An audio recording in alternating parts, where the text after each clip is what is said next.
لیلۃ القدر اپنے دامن میں اتنی رحمتیں رکھتی ہیں کہ اس امت کے سارے گناہ گاروں کی بخشش کے لیے کافی ہے۔ اس رات میں روح الامی اترتے ہیں فرشتوں کے جلو میں، جھرمٹ میں، اور اہل ایمان جو قیام میں ہوتے ہیں، قعود میں ہوتے ہیں، ذکر الہی میں ہوتے ہیں، ان سے مصافحہ کرتے ہیں۔ یہ رات کون سی ہے؟ ترکی خیمے میں چٹائی ایک سمت کر کے سر انور حضور نے باہر نکالا اور فرمایا کہ لیلۃ القدر کو آخری عشرے میں تلاش کرو۔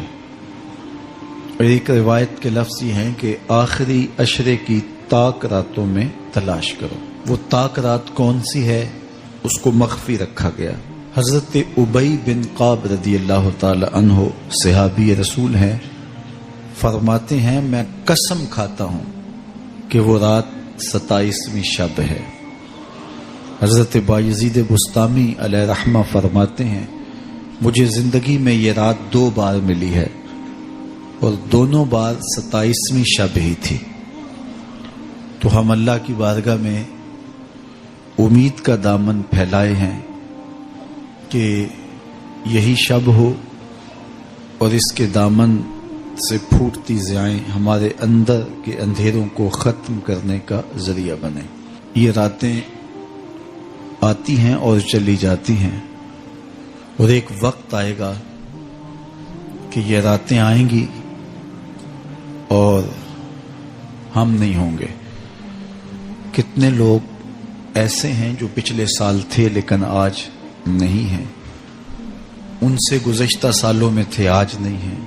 تو یہ جو میسر راتیں ہیں ان کے دامن سے پھوٹتی ضیائیں ہمیں اپنے اندر سمو لینی چاہیے کہ ہم دنیا پہ نہ بھی ہوں گے تو یہاں سے جو ہم نے نور لیا ہوگا وہ قبر میں بھی چراغاں کرے۔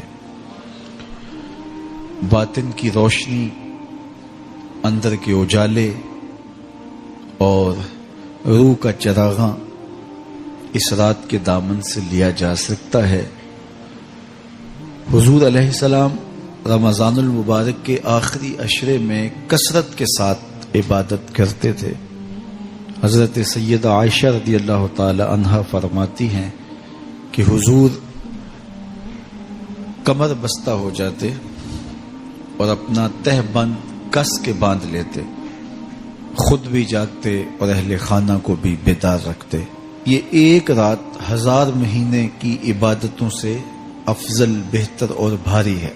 تو اس امت کو جب اتنا نوازا گیا ہے کہ ایک ایک رات اتنی برکتوں کی حامل عطا ہوئی ہے، تو پھر ہمیں بہت زیادہ کوشش کر کے برکتیں سمیٹ لینی چاہیے، تاکہ جب ہم اس دنیا سے جائیں تو ہمارے پاس ایک بہت بڑا روشنیوں کا ذخیرہ ہو جو ہماری قبر میں بھی چراغاں کرے، حشر میں بھی روشنی دے، اور ہمیں کہیں بھی اندھیروں کا سامنا نہ کرنا پڑے، چونکہ روشنیاں تو ہم نے یہاں سے لے کے جانی ہیں۔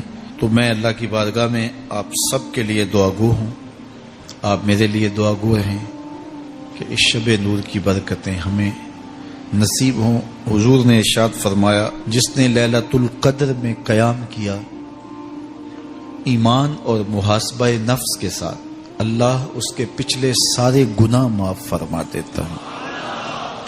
ام المومنین سیدہ عائشہ رضی اللہ تعالی عنہ فرماتی ہیں کہ میں نے عرض کی اے اللہ کے محبوب صلی اللہ علیہ وسلم، اگر میں لیلۃ القدر کو پالوں تو مجھے پھر کیا دعا مانگنا چاہیے؟ تو حضور نے ارشاد فرمایا اگر تم لیلۃ القدر پالو تو یہ دعا مانگو، اللہم انک عفو تحب العفو فاعف عنی، اے اللہ تو معاف کرنے والا ہے، معاف کرنے کو پسند کرتا ہے، میرے معاملات سے درگزر فرما۔ تو اللہ تعالیٰ اس رات کی برکتوں سے ہمیں اپنی پناہ میں، امان میں، حفاظتوں کے حصار میں رکھے۔